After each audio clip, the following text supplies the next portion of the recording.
when my stepfather moved in, my stepfather was a good man. My stepfather was always a good man. In fact, there's things that I do today that I ended up hating him, and I got my beefs with him, and he died, and we made our peace in a way. But there's things I do today that I learned from him that have gotten me to where I am, because he was that smart, street smart. He was that intelligent. He played you like a fiddle. If he had to meet you to talk to you and he wasn't sure about you, if he had to meet you at 9, he'd come here at 6 and plant 2 guns and a knife. So, I mean, this guy was a genius. He was a fucking genius. You know, and I told one of the stories on Ari's thing that, you know, when he got off parole and probation, he could go back to bookmaking, but he couldn't do it in New Jersey. Because in New Jersey, bookmaking is a felony, but in New York City, it's a misdemeanor. So his bank was up in the Bronx. The tracks close at 2. Like, you know the number for the day by 2. So after you add up and pay everybody, you're pretty much on the way home by 3:15. And one day I was coming home with him, and this is my first view of ever him. We were at a light, and he saw a guy hitting a dog. And he beeped at the guy, and he goes, "Don't hit that dog." And the guy goes, "Fuck you and mind your business." He didn't even pull the car over. He just put it in park and got out. In the street? Dead of the street in the Bronx, and just proceeded to throw a beating on this guy. Like, I mean, broke his fucking face, kicked him again, because when you're Cuban from that part, you dedicate your life to Saint Lazaro. So you can't mess with dogs. People who dedicate their lives to St. Lazaro in Cuba, like when Michael Vick got sentenced, there was a lot of prisons he couldn't go to because there was abacoa Cubans there. And they'll kill you? They'll kill you. Really? You don't touch a dog. What is it about the dog? It's St. Lazaro. He's the patron saint of Cuba. Okay. St. Lazaro is the patron saint of Cuba. His birthday is December 17th. Any Cuban on December 17th is losing his mind. December 16th, you stay up till midnight, you light candles, and you pray to him for the following year that everything works out. So he's big in Cuba. So you have to, like, my mother hated dogs. But if my mother saw a dog, she would have to give him food and like, you know, I got puppies when I was a kid once, and my mother would go, "Get these fucking dogs away from me." And I'd wake up in the middle of the night, and the dogs would be licking her.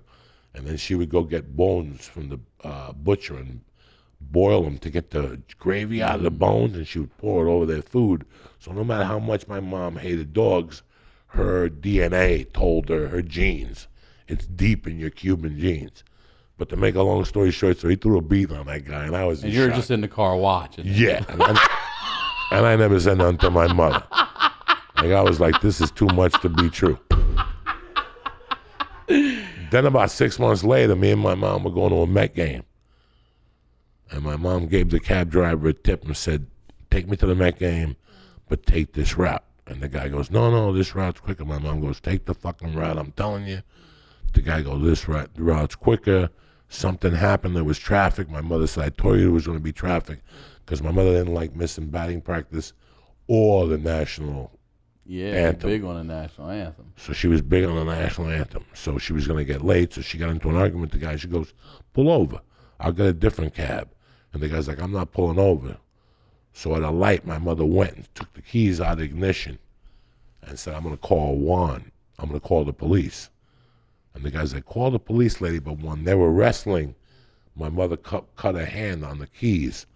So my mother called Juan. Juan was like maybe 2 miles away at a bookie joint. And my mother put the blood on her face. So Juan... You already knew what Juan did to that motherfucker that had the dog. Juan showed up. Oh, shit. And at that time, his partner our family partner in the bookmaking operation was Nelson. He was a Puerto Rican guy, Nelson Rivera. I loved him dearly. Him and his daughter Evie and his wife Delilah, I loved them dearly. He showed up with Nelson and Nelson's Mustang. And my stepdad's like, "What happened?" And I'm like, "Mine." I was like a little fag. I'm like, "Mommy got hit," and all this shit. And he's like, "Come with me." And I'll never forget, the guy had glasses. And I was part of the PAL. The PAL is the Police Athletic League. And the first thing they tell you is not to hit somebody with glasses. And I just think Juan's going to talk to him, you know. And Juan goes up to the guy, and the guy's a big, burly, white guy. And the guy's like, fuck you. She took my keys. I'm about to call the cops. And Juan, I remember, like, he took his left hand, and he just moved me an inch. And he fucking just leveled this guy. Glasses went flying. There was blood everywhere. And he got on top of this guy. And it's 1 in the afternoon, and he's punching this guy like a UFC fight. And in those days, that was New York City, dog, where people didn't say nothing. Nobody even stopped. Juan punched this guy like 50 fucking times. There was blood everywhere. Juan stopped punching him. The cops pulled up, but they pulled up behind the Mustang.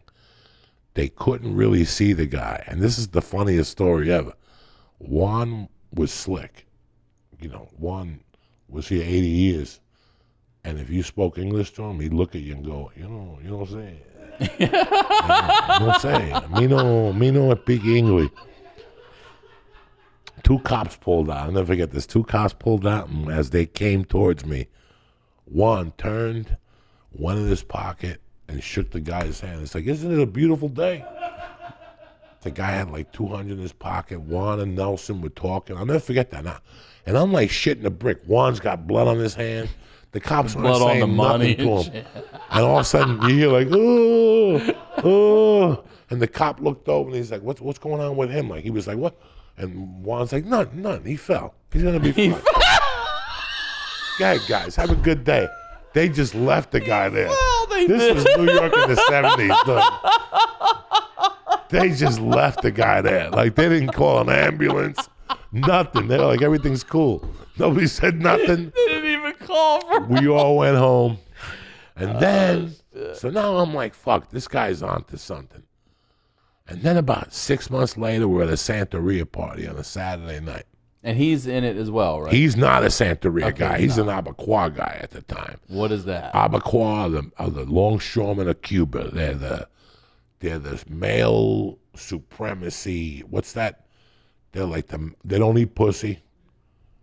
They don't go into a room if there's a gay man in the room. They don't have communication with gay men.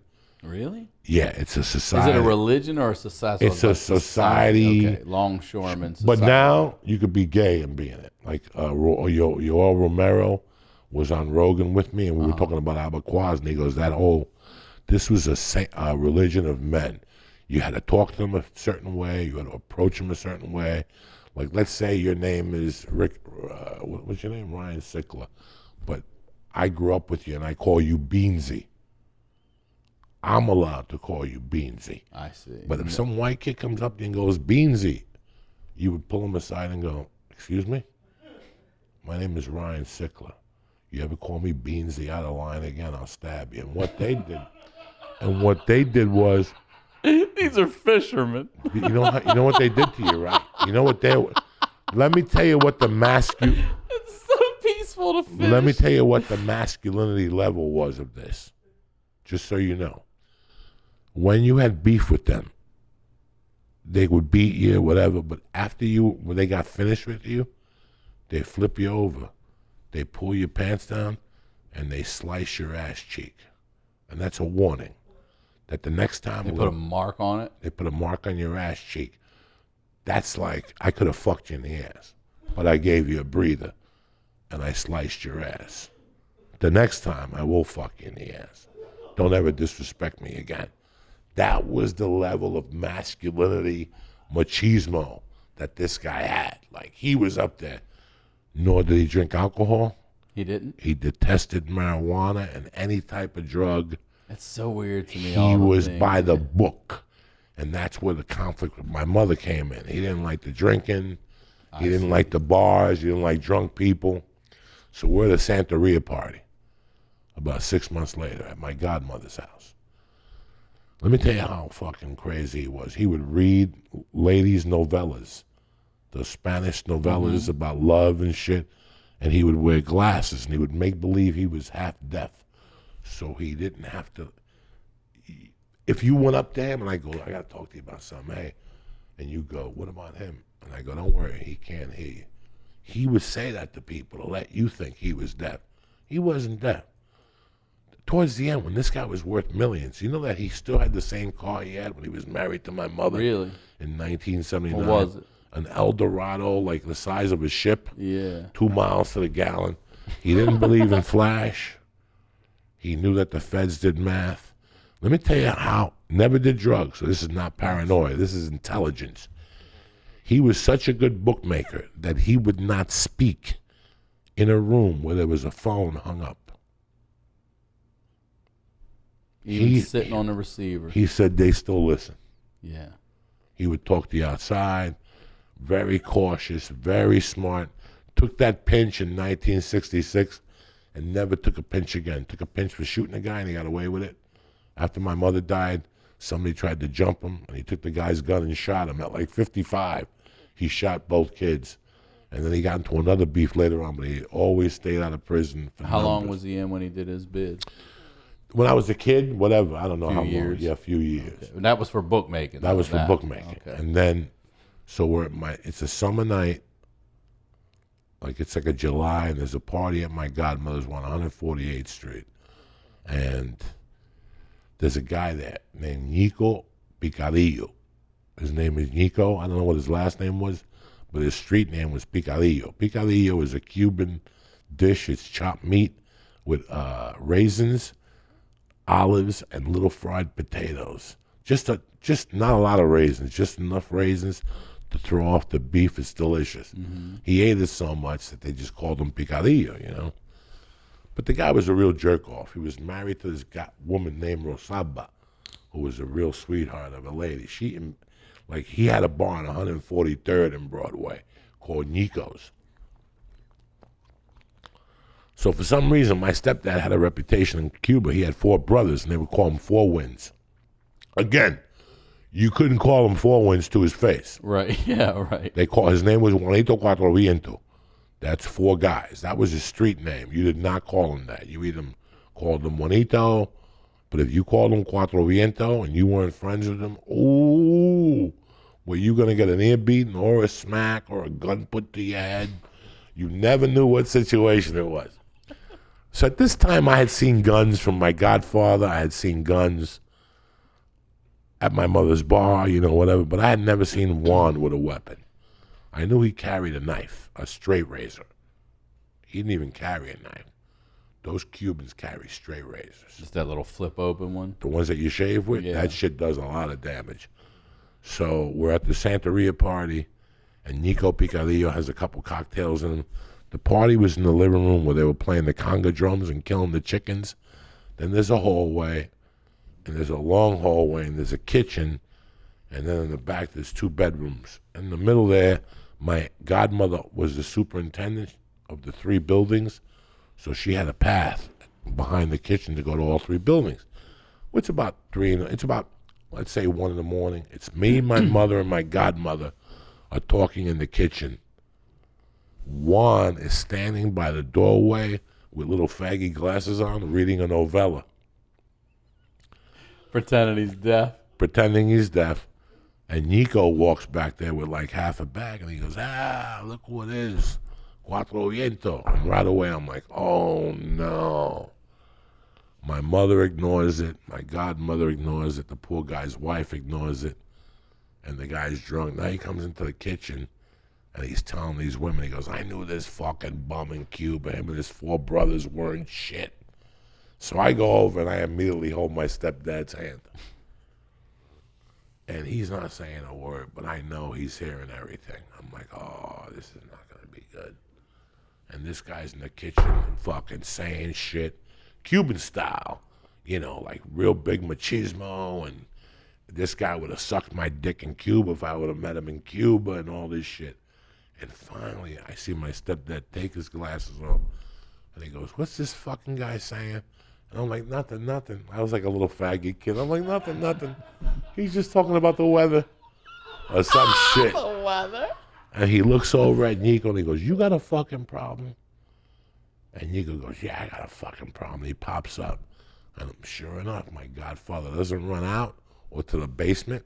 He runs to the back bedroom where the saints are, like it was her Santeria room. And I guess he hit a 45 in there. And we're all like, what the fuck did he go in there for? You'd already set it up. And this motherfucker comes out with a 405, with a 405, a 45 over his head, like just walking like nothing. Nico's already, like his wife grabbed him and said, you better get outside. He's like, I'm not running for nobody, that whole thing.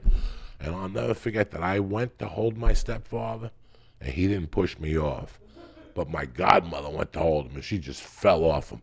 It was like one of those tackles where you grab the guy. He just fall right off. He just fall off you. She just fell off him. And this idiot, and it was 148th Street in between Riverside Drive and Broadway, maybe 20 yards away from the top of the corner. We run out, I come out there, and I'm like, Nico's got to be fucking running by now. Nico's in front of the place, drunk, and he's like, fuck you. What are you going to do with that thing? There was like 30 people outside. He goes, what are you going to do with that thing? Shoot me? You don't have the balls. He goes, as a matter of fact, if you had the balls, if you're a man, you'd shoot me right in the dick. That was the level of machismo. Juan did not hesitate. He pointed the gun and shot this motherfucker. It hit him in the leg. The guy went down. Juan took me by the hand. We walked up to Broadway. Walked. Yeah. Nobody ran. We fucking started the car. We went, because 148 goes up. We hit 147, went right down. He went about 2 blocks. He pulled over. Me and him walked like 30 yards. We threw the gun into the Hudson River. We walked back to his car. We went home. Let me tell you something. We left my mother there. Like, that's how crazy it was. Like, fuck your mother. She should know the deal. Your mom knows what's up. Fucking, I go to bed like, Jesus, he just shot somebody last night. Like, I go to bed like nothing happened. I wake up the next morning, eating breakfast. There's my mom walking in. She's like, what, you couldn't have waited for me? Do you know that it was never discussed again? You never were like, you shot somebody. There was no conversation about it. Never again. I just knew that our family relations were ruined. We weren't going to be getting invited to a lot of parties anymore. Our party days were over with. Oh, my God. So Juan dies in 2006. This happens 1971, 1970. Yeah, this happened about 1970, 71. And I think by my mom seeing that and my reaction and everything, I think my mom knew it was time. Once the knife incident and the Juan incident, my mom knew that it was time for me to... I think that my mom had it with disciplining me. The next level was like a bat, and she wasn't going to do that. So she gave me to the nuns to... But here's the interesting thing about Juan. We never discussed it. Like, it was discussed around it, but it was never discussed with Juan. My mother dies. You or other people will be like, Juan shot that. Juan shot Juan Nico. never told anybody. My mother dies. I go to prison, 1,000 fucking things happen in our lives, And him and I reconnect in like, I don't know, when The Sopranos got on the air. Him and I reconnected like in 90. Oh, when I went to do Analyze That, he gave me the ring. He gave me a good luck ring, and I booked Analyze That. And I wear that ring in every movie I do now, out of respect for him. Even though he robbed me. Juan gave you that? Yeah. I can't even say anything before some more shit. Even though, Juan took, because when my mother died, they were married. Mm-hmm. So I didn't get the house. I didn't get the jewelry. I didn't get a lot of things. And I'm happy that I didn't get it, because I always said that if I deserved to get it, I would get it somewhere in my life. I believe that too, yeah. And so I didn't make a big deal about it, but I put all my anger aside years later, because I realized all the shit I had done to Juan growing up also. And we always were friends, and whenever I would go to Jersey to perform, I would always go to my buddy Chrissy Fish, and I would get a box of shrimp from him and bring it over to Juan's. And Juan would make this great dish called camarone enchilado.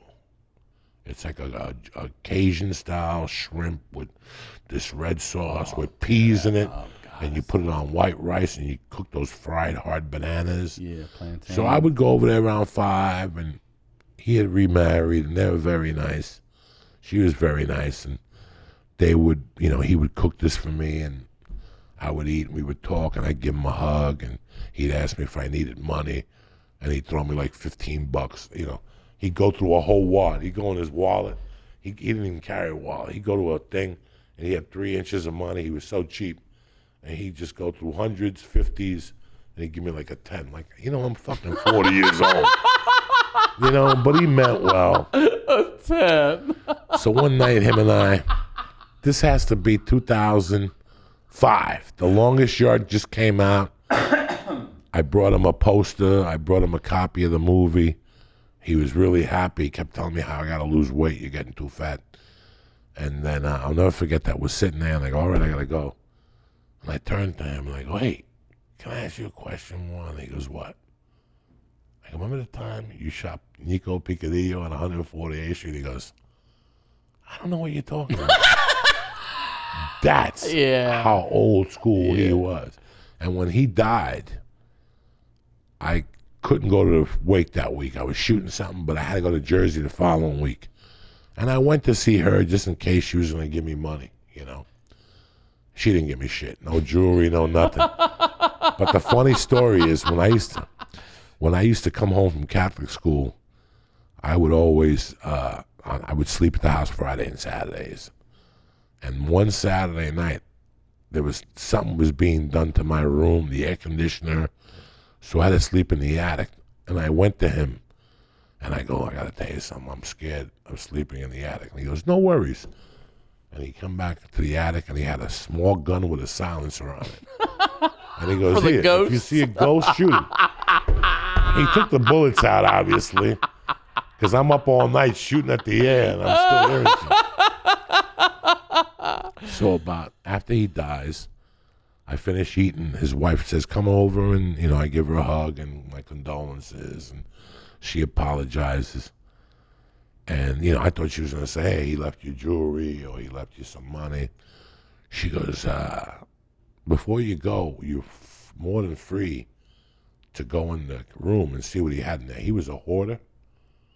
He had everything. He was the type of guy, if he was driving down the street and he saw a TV, even though he was a millionaire. Oh, really? Yeah, even though he was a millionaire. He became a millionaire from loan sharking. He was very, very good at loan sharking. And he got into it with a bookie bank. So if you fell behind, he was the loan shark. He made great money over the years. But he was such a stoic that he lived in a fucking building where they had no elevator. And he walked 4 flights every day at 70, whatever he was. He was a great shape guy.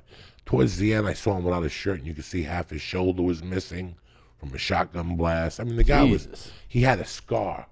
They tied him up in Cuba one time with a wire, and they squeezed it, and he had a scar. All the way under? And it was cheap stitches, so you could still see the holes.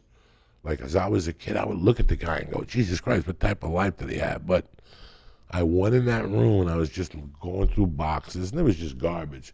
But at the bottom of the box was the gun with the silencer. Was it? That he had offered me years ago. Yeah. So I unscrewed the silencer, I took the gun, and I still got it. It's buried in Hollywood just in case anybody gives me a hard time.